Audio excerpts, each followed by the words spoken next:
Seja muito bem-vindo ao RTcast, o seu programa de podcast. Este programa é produzido no RT StudioCast e transmitido pelo YouTube. Por isso, dê o seu like, se inscreva e ative as notificações. Eu sou Stella Spencer e se você quiser uma entrevista comigo, mostrar o seu trabalho ou ter o seu próprio programa de podcast, agora você pode com a RT StudioCast. Aqui a gente tem consultoria, material de alta qualidade e alta tecnologia. Vem com a gente!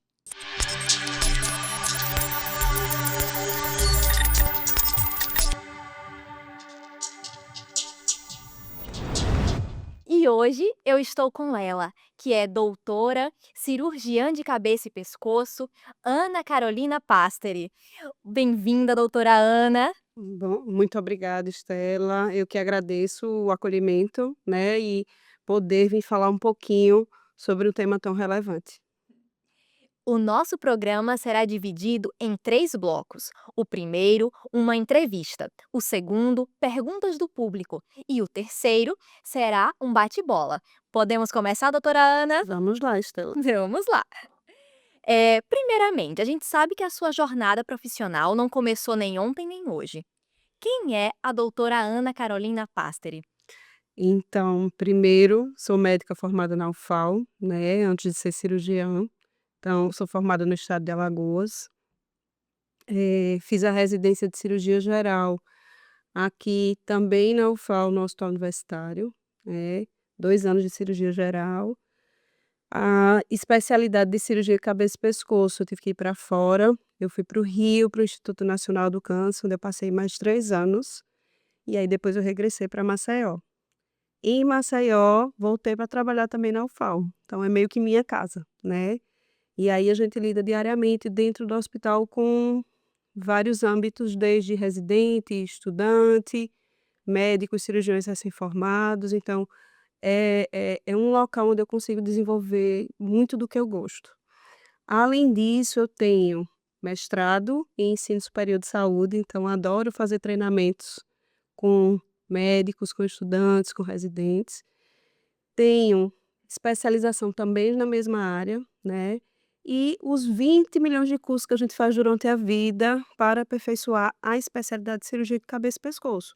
Cursos de ultrassom, curso de radioablação, né, cirurgia videolaparoscópica, cirurgia, por vídeo da cabeça e pescoço. Então, assim, a gente sempre está se atualizando e fazendo curso de aperfeiçoamento. Então é basicamente isso. Amo a especialidade, gosto muito do que eu faço. Não faria nada diferente hoje. Faria exatamente do jeitinho que eu faço. E hoje, atualmente, nós temos vários meses com várias cores diferentes. Estamos na campanha desse mês do Julho Verde. Que campanha seria essa? Então, vários meses de cores diferentes é extremamente interessante, né. Então, o julho tem outras cores também além do verde, mas a gente vem trazer, isso dentro da especialidade de cirurgia de cabeça e pescoço. E o Julho Verde é uma campanha disseminada nacionalmente, né, que vem a trazer para a gente o quê? Um alerta à população para a gente tentar diagnosticar o mais cedo possível as lesões dessas topografias. Além disso, como é que a gente pode evitar? Então, como a gente pode prevenir? Então, são os 2 principais motivos, do Julho Verde, né, o porquê disso ter ascendido. Hoje, a gente recebe pacientes em estágios muito avançados de doença, que aí você vai fazer algumas perguntas que eu acredito que tem relação com isso. E a intenção da gente é que isso não aconteça. Então o Julho Verde vem para isso, para fortalecer, esclarecer a população e fortalecer como a gente pode chegar mais cedo ao cirurgião. E quando a gente fala câncer de cabeça e pescoço, vem ao nosso imaginário que é um câncer que nasce nos dois locais, cabeça e pescoço. É assim? Não é? É diferente disso? Como é? Parece que são 2 coisas diferentes, né, mas na verdade está tudo interligado e dentro da cabeça e do pescoço a gente tem diversos órgãos totalmente diferentes. A gente tem externamente a pele. A gente tem por dentro da pele músculos, tireoide, laringe, corda vocal, língua, lábio, boca, né. Então, assim, é uma região onde tem muitas estruturas juntos, muita coisa compactada, né, que pode levar a doenças completamente diferentes. E quais os principais sintomas? Aí vai depender da área acometida, se eu for lembrar exatamente do que eu disse.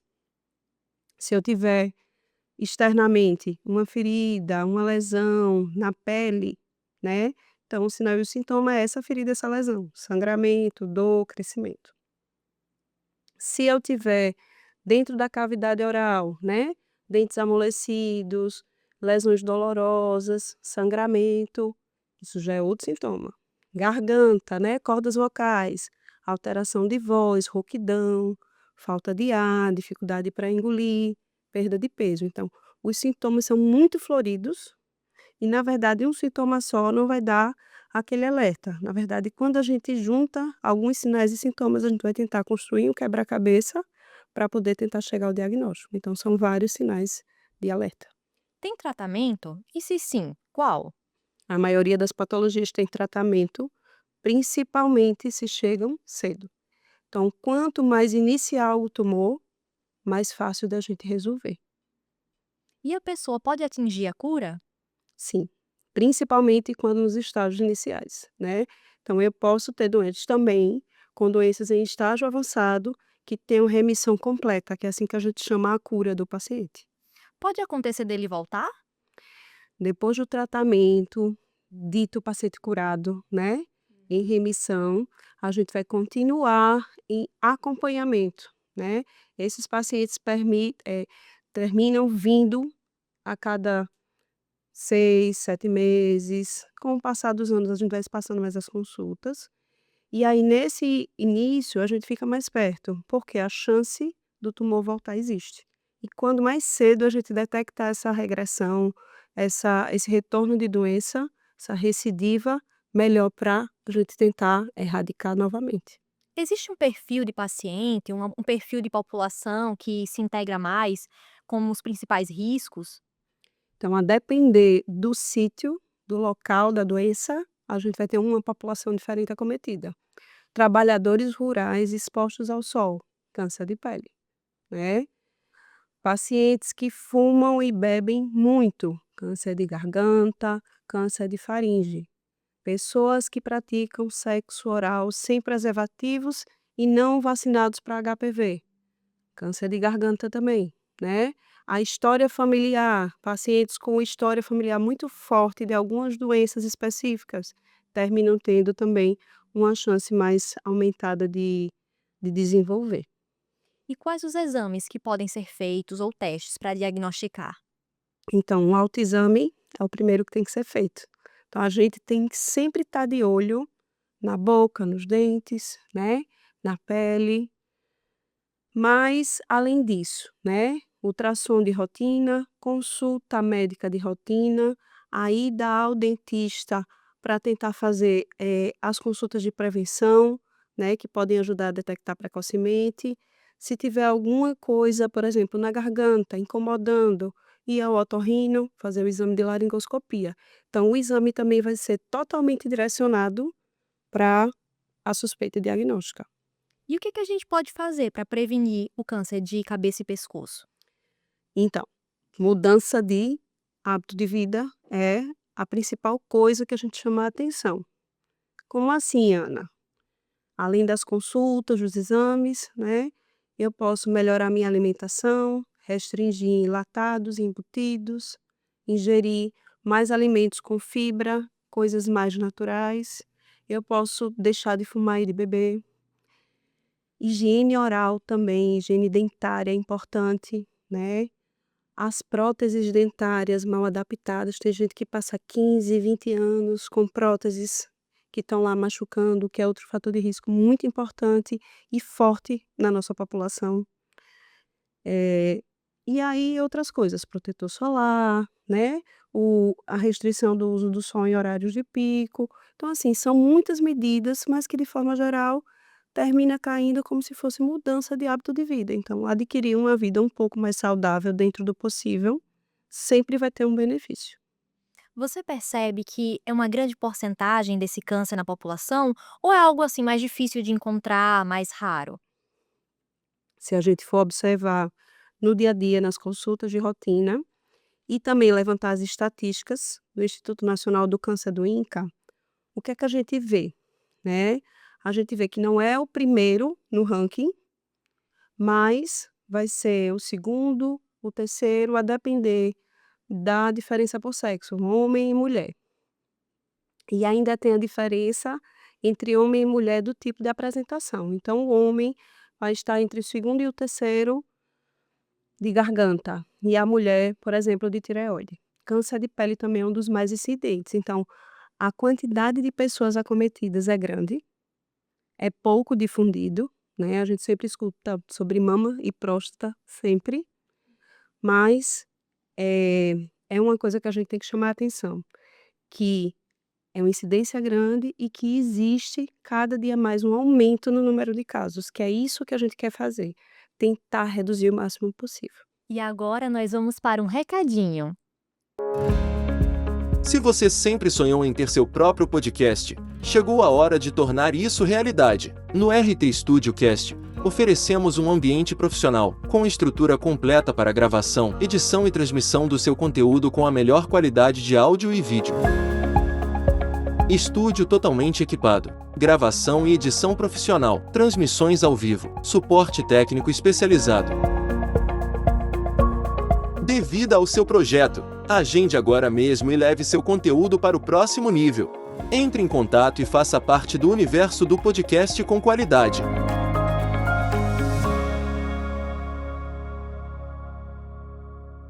É isso mesmo que você ouviu. Agora você pode ter o seu próprio podcast, com consultoria, com alta tecnologia e um ambiente de qualidade. Vem para a RT Studio Cast.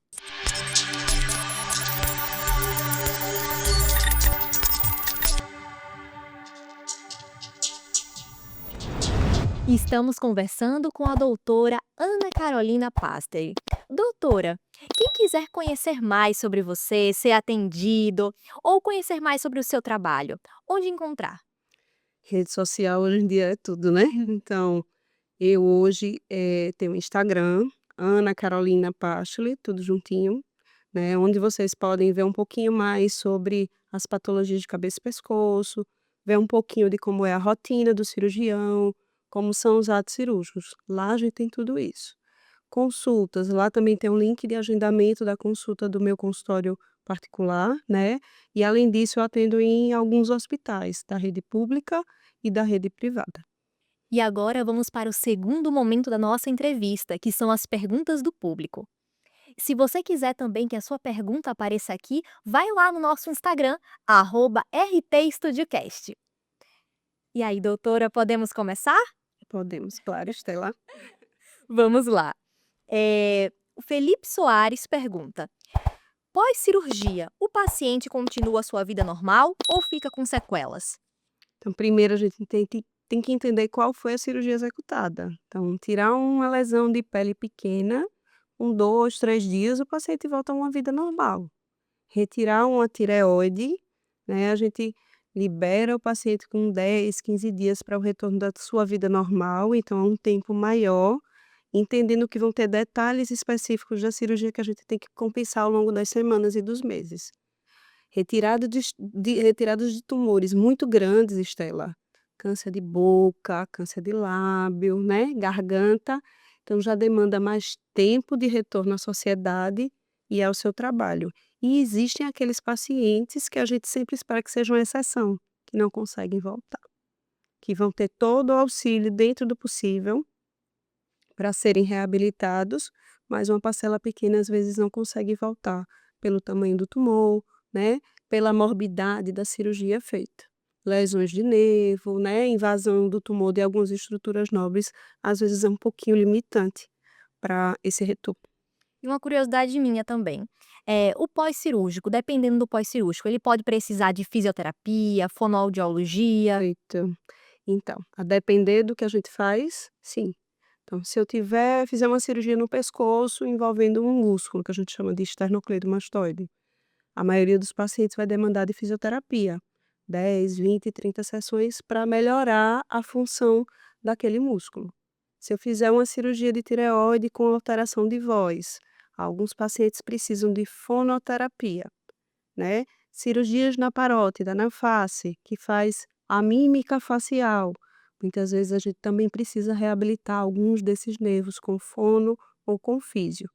Nutricionista também tem um papel extremamente importante, tanto no pré quanto no pós das cirurgias de cabeça e pescoço, principalmente as de grande porte. Porque muitas vezes esses pacientes ficam sem ingerir dieta oral, precisam usar sondas, dispositivos para auxiliar a alimentação. Então, equipe multidisciplinar é extremamente importante e sim, precisa. O Ricardo Linhares pergunta: não fumo, não bebo, tenho boa alimentação e faço exercícios físicos. Mesmo assim, posso ter câncer de cabeça e pescoço? Sim, pode. A gente tem a genética, né?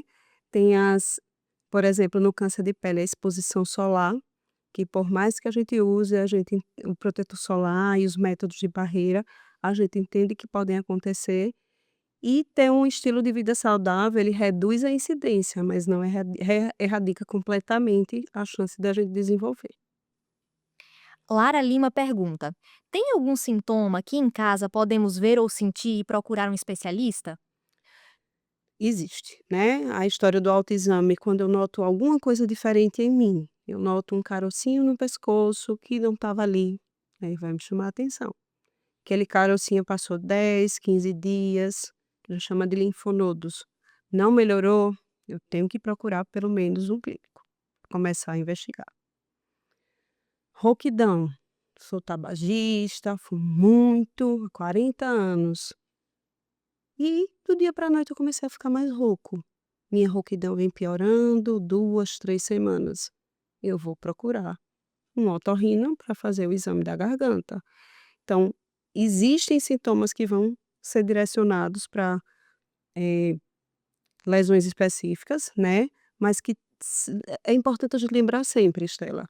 É uma coisa que ali não existia, uma ferida que não existia, um caroço que não existia, uma falta de ar que não existia, uma perda de peso que não existia, tem que ser um sinal para a gente se movimentar e ir atrás de buscar para entender qual é o motivo daquilo.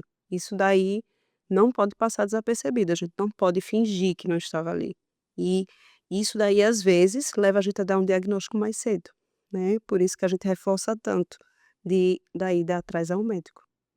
E temos aqui uma pergunta de um dos seus pacientes, o Rubem Marinho. Ele pergunta: por que escolher a especialidade cabeça e pescoço? Então, eu não ia fazer cirurgia de cabeça e pescoço, eu nem conhecia o que era essa especialidade. Na época que eu fui residente de cirurgia geral, era muito pouco difundida, principalmente aqui no estado. Eu ia fazer cirurgia pediátrica, nada a ver uma coisa com a outra. E chegou o momento que eu disse: não é isso que eu quero para minha vida, não é cirurgia pediátrica, e agora? E tem uma pessoa que é muito importante nessa escolha, né, eu tive um staff que é uma pessoa extremamente importante, é cirurgião oncológico, doutor José Cardoso, vou falar aqui mesmo, porque depois ele vai assistir, eu vou mandar para ele. E aí ele disse: "Por que você não faz? A gente tem carência no estado". Fui para São Paulo, passei 1 mês em São Paulo, no interior, em Ribeirão Preto, na USP Ribeirão, fui super bem recebida pelo os preceptores, os residentes do serviço de lá. E no primeiro dia, né, a primeira cirurgia que eu entrei foi uma cirurgia enorme, gigante. E ali, no final daquele dia, eu cheguei para o chefe do serviço e disse a ele: "Se você quiser me mandar para casa hoje, eu posso ir embora hoje, com certeza, do que eu vim fazer aqui, porque eu vim escolher". E assim, é aquilo que a gente nunca espera e que casa com o que a gente gosta, né. Então assim, realmente não foi uma escolha, eu apontei e disse: "Eu quero isso aqui". Foram as pessoas que foram levando a gente, né, essa pessoa em especial, levando a gente a conhecer a especialidade e se apaixonar, né. E a paixão veio na época da residência. Viver 24 horas por dia dentro de um hospital durante 3 anos, tratando, vendo gente ficar curada e voltar e ver que a gente faz diferença na sociedade, porque são poucos especialistas. Então assim, isso cada dia mais me faz ter satisfação e ter certeza do que eu fiz. E aprender coisa nova, dentro da especialidade todo dia tem coisa nova, que é a outra coisa que me encanta. Eu gosto de todo ano eu vou para fora fazer algum treinamento diferente que ninguém fez ou que já várias pessoas fizeram, mas assim, para aprender coisa nova, nem sempre a gente aplica, mas aquilo fica pra gente, né. Eu consigo transmitir para um estudante, para um residente, levar para um congresso, então assim, tudo isso somado só me dá certeza do que eu escolhi. Mas, assim, não foi uma escolha pontual, eu apontei aquilo ali não, teve dedinho de algumas pessoas, mas sou extremamente satisfeita com a minha especialidade. E agora vamos para o terceiro bloco da nossa entrevista, que é o bate-bola. Vou falar uma frase e a doutora Ana Carolina vai dizer o que vem primeiro à mente dela. Podemos começar, doutora? Vamos lá, Estela. Esse negócio de bate-bola eu tenho medo. Vamos lá. Um desafio do médico cirurgião de cabeça e pescoço. Tratar todos os pacientes que chegam a gente, porque nem todo mundo que chega ao consultório a gente consegue tratar, curar. Essa é uma grande frustração, acho que de todos os cirurgiões. Um desafio do paciente diagnosticado com câncer de cabeça e pescoço.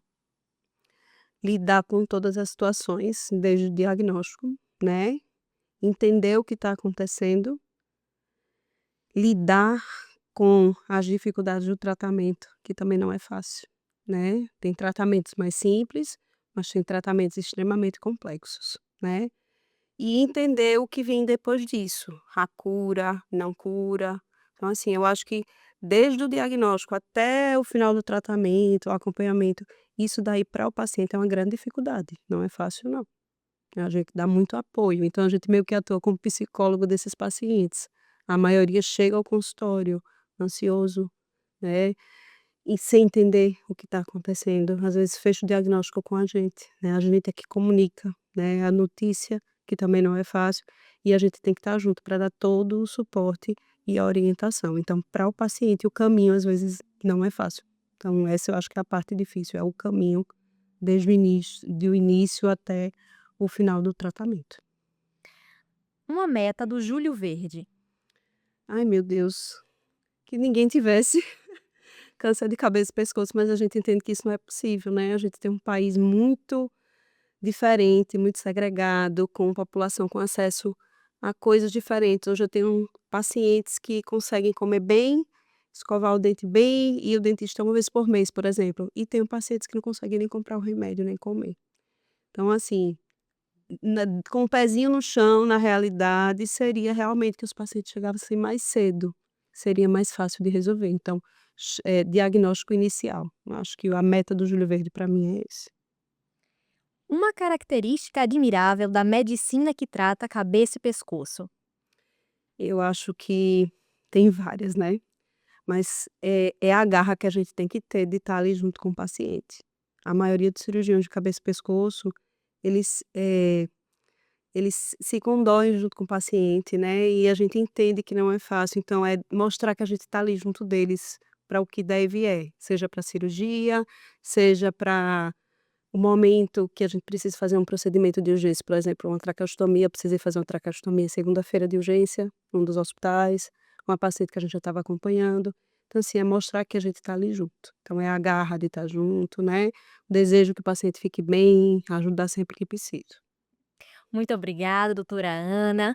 E agora vamos deixar esse espaço para as suas considerações finais. Então, eu vou falar para ali, né? A câmera. Então, eh, primeiramente, eu sou muito grata ao RTcast, né? Pelo espaço. A gente sabe que não é fácil ter um espaço e um momento na agenda da gente, na agenda de vocês, para poder falar sobre um tema, né.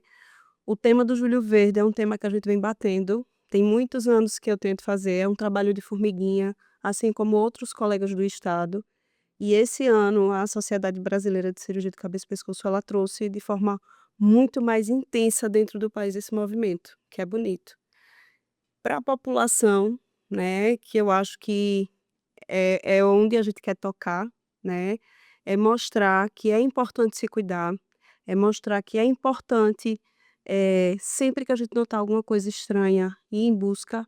Muita gente finge que as coisas não acontecem, a gente recebe muitos pacientes que negam que existe alguma coisa ali e às vezes passam do tempo que seria importante para eles, o tempo é muito precioso para o doente oncológico, né. A gente consegue a cura e às vezes semanas, poucas semanas fazem diferença para isso.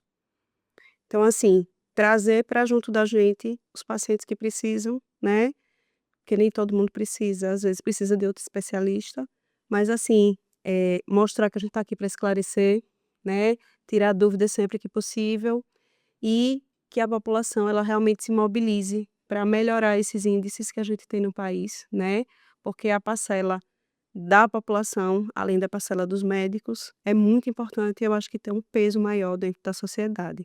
Então, quanto menos gente doente, mais fácil da gente tratar quem precisa, né? E aí a gente consegue receber mais cedo até os pacientes que têm dificuldade de acessar os serviços de cabeça e pescoço, principalmente na rede pública. Gente, muito obrigada. Muito obrigada. Muito obrigada, Estela. Muito obrigada, o RTcast, né, pela participação aqui com vocês. Nós agradecemos você também que está aí nos assistindo. Até o próximo programa, o nosso próximo episódio também. Muito obrigada. Até lá!